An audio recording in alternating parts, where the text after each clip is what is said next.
Jadis appelée l'Académie des sciences coloniales, l'Académie des sciences d'outre-mer fête cette année ses 100 ans. Au cœur des activités des 100 membres titulaires et 50 membres associés, la géographie et l'histoire des anciennes colonies et territoires d'outre-mer. Dans un monde qui suscite plus d'inquiétude que d'apaisement, quelles devront désormais être les missions de cette société savante? Maurice Bandama, bonjour. Bonjour madame. 100 ans de passion et de là pour l'outre-mer, c'est le thème choisi pour le centenaire de cette société savante. Qu'est-ce qui a milité en faveur de ce choix? Je veux d'abord remercier le professeur Pierre Génie, secrétaire perpétuel de l'Académie des sciences d'outre-mer, qui m'a chargé en tant qu'ambassadeur de la Côte d'Ivoire en France de venir répondre à ces questions pour le compte de l'Académie, en raison des relations particulières que cette institution entretient avec la Côte d'Ivoire. Alors pour répondre à votre question, il faut dire que l'Académie a pour devise aimer, savoir, comprendre et se respecter. Vous l'avez dit, c'est une académie qui a été créée pendant la période coloniale par un humaniste, un explorateur, administrateur colonial, mais également journaliste. Et qui a bien compris que... Paul Boudary. Pierre Boudary, et qui a bien compris qu'au-delà des questions économiques, il faut traiter les questions de compréhension des peuples à travers la culture, à travers la science. Et que s'aimer, se comprendre et se respecter doivent aussi être au cœur des relations humaines. Donc, il faut mobiliser la communauté scientifique, les savants, les chercheurs, les hommes de culture, pour que les pays au-delà de la France, c'est-à-dire les pays d'outre-mer, l'Afrique, les Antilles, les Caraïbes, l'océan Indien, mais également l'Asie, puissent être analysés dans leurs questions essentielles sous les aspects scientifiques, techniques, économiques, culturels et autres. Savoir, comprendre, respecter, aimer, dans un monde en tension et au vu des rapports entre les anciennes colonies et les anciennes puissances coloniales, ces mots ont-ils encore un sens, Maurice Bandama? Évidemment, les rapports entre les anciennes colonies et les anciennes métropoles colonisatrices ont muté. Et vous avez bien vu que dans l'Académie, nous parlerons peut-être des fondateurs, du côté africain, vous avez des grands humanistes comme Senghor, Césaire ou Houphouët-Boigny, ces hommes qui ont toujours pensé qu'au-delà des relations coloniales et des crises et des conflits qui ont pu survenir, il y a une place pour la compréhension entre les hommes, une place pour une meilleure coopération économique, politique. Et ce débat n'est pas du tout passé. Il est encore d'actualité et encore plus. Et c'est pour cela que l'Académie veut mobiliser les hommes de science pour qu'ils apportent leur contribution. Mais alors, justement, Senghor et Houphouët-Boigny, vous venez de les citer, ils ont été les premiers chefs d'État africains à être membres de cette académie, de cette société savante, et ils ont en commun d'avoir été des élus français avant d'être les premiers dirigeants de leur pays au lendemain des indépendances. Mais quel aurait été leur poids, justement, au sein de cette société? Senghor prenait le rendez-vous du donner et du recevoir, le métissage culturel. Houphouët-Boigny a toujours prôné le dialogue. Il a toujours dit que quand un conflit intervient, il y a deux solutions. Ou on discute, ou on fait la guerre. Mais même quand on fait la guerre, à la fin, on discute. Autant discuter. D'où l'expression, le dialogue est l'arme des forts. Donc, pour prendre le parcours de ces deux hommes politiques, ils ont toujours prôné, au-delà des intérêts économiques et politiques, au-delà des intérêts que chaque pays peut défendre, la priorité à l'amour, à la fraternité. Et ce sont des rêveurs. Mais aujourd'hui, je pense que ce débat est encore d'actualité. Et c'est ce que l'Académie entend promouvoir en célébrant son centenaire. Mais est-ce que vous pensez vraiment que l'Académie a un pouvoir d'influence pour faire bouger les lignes? Vous savez, c'est toujours la problématique de ce que les hommes de culture, les hommes de science peuvent apporter à l'avancement du monde. Nous pensons que les hommes de science, à travers des institutions comme l'UNESCO, comme l'Académie des sciences d'outre-mer, ont toujours leur place. Et il ne faut pas que les hommes de science démissionnent. Il faut que ces hommes de science, ces femmes de science, contribuent, à travers l'éclairage scientifique, à influencer les acteurs politiques. Et c'est pour cela que l'Académie entend mobiliser tous ses membres au-delà des frontières pour continuer à réfléchir sur l'avenir de l'humanité. Vous, le diplomate que vous êtes, avez-vous le sentiment que l'influence de ces hommes de science et de culture est réelle ou alors est entendue par les hommes politiques? Vous savez, c'est une façon de répondre à la belle question de Jean-Paul Sartre. Que peut faire un poème devant un enfant qui meurt de faim?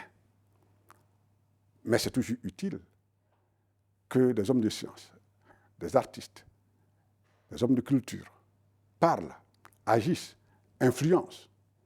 Leur silence serait donner carte blanche aux actions de terrorisme. Un silence complice. Un silence complice. Donc, c'est pour cela que les sociétés savantes sont toujours à l'œuvre et malgré les armes, malgré la violence, continuent de réfléchir parce que nous pensons que leur réflexion et leur voix comptent et nous pensons que ces voix-là influencent les décideurs. Alors, plus près de nous, les présidents Abdou Diouf, ancien président du Sénégal, Blaise Compaoré, ancien président du Burkina Faso, mais le président Alassane Ouattara de Côte d'Ivoire et le président Macky Sall sont également membres de l'Académie des sciences d'outre-mer. Un affichage pour l'Académie ou un réel pouvoir d'influence? L'Académie a toujours voulu associer les penseurs, les scientifiques aux décideurs. Justement parce que l'Académie pense que la science, la culture peuvent éclairer les actions des hommes politiques. Donc ce n'est pas un affichage, c'est la vision de l'Académie. Aimer, savoir, comprendre et se respecter. L'amour au cœur des relations. Le savoir, parce que les hommes de science, des hommes de culture, ont pour devoir d'éclairer le monde, de faire en sorte que les peuples puissent se comprendre. C'est la méconnaissance de l'autre qui favorise le racisme, qui favorise tous les conflits. Donc la science et la culture doivent permettre la compréhension entre les hommes et le respect mutuel. Naturellement, quand les hommes de pouvoir sont éclairés par la science et par la culture, leurs décisions s'en ressentent. Donc, ce n'est pas un affichage pour juste la communication, mais c'est au cœur des valeurs de l'Académie. Sur quoi porte le partenariat entre l'Académie des sciences d'outre-mer et votre pays, la Côte d'Ivoire?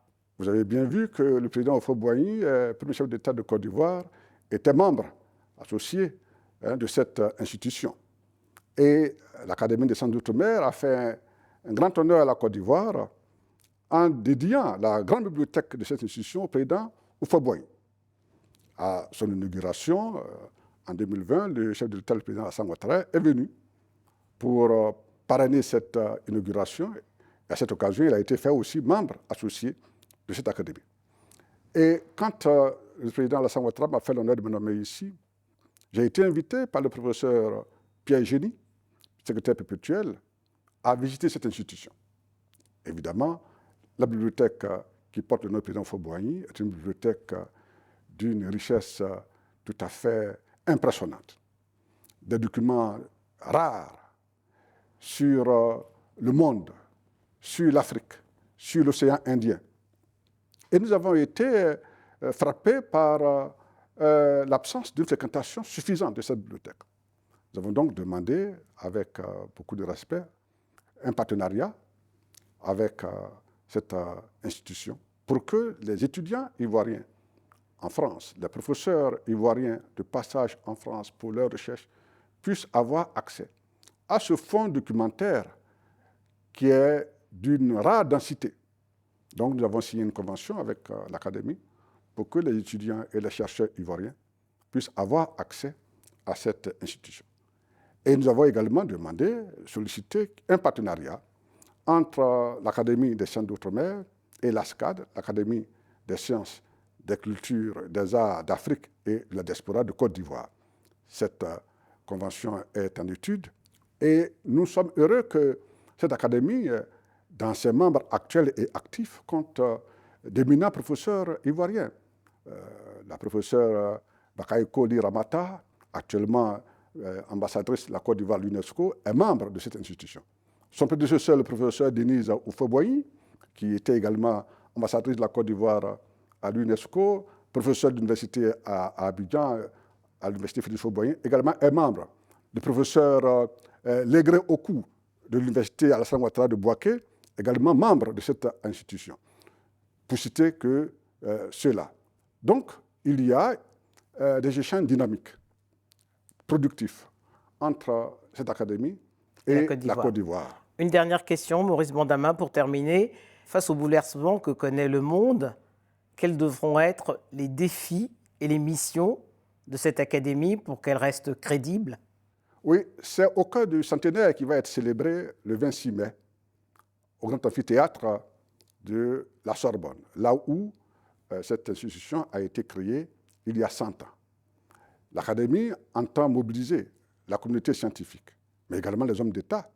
Et j'ai le plaisir de dire que le chef de l'État, le président Alassane Ouattara, sera présent à ce centenaire et il dira une conférence. Et naturellement, c'est pour que l'Académie soit toujours présente et puisse répondre aux enjeux de l'heure que ce centenaire est organisé. D'abord pour commémorer le premier siècle d'existence, mais également interroger le monde sous l'aune de la science, de la culture, sous l'aune des valeurs humanistes et mobiliser la communauté scientifique et les hommes d'action, les hommes politiques, pour réfléchir aux enjeux de l'heure, le changement climatique, l'environnement, les crises financières, les violences, pour que le monde soit beaucoup plus paisible et vivable. C'est donc la raison pour laquelle ce centenaire est organisé et l'Académie entend se projeter sur le prochain centenaire avec la mobilisation du monde scientifique et du monde des cultures dans un élan encore plus fort afin que leur réflexion puisse influencer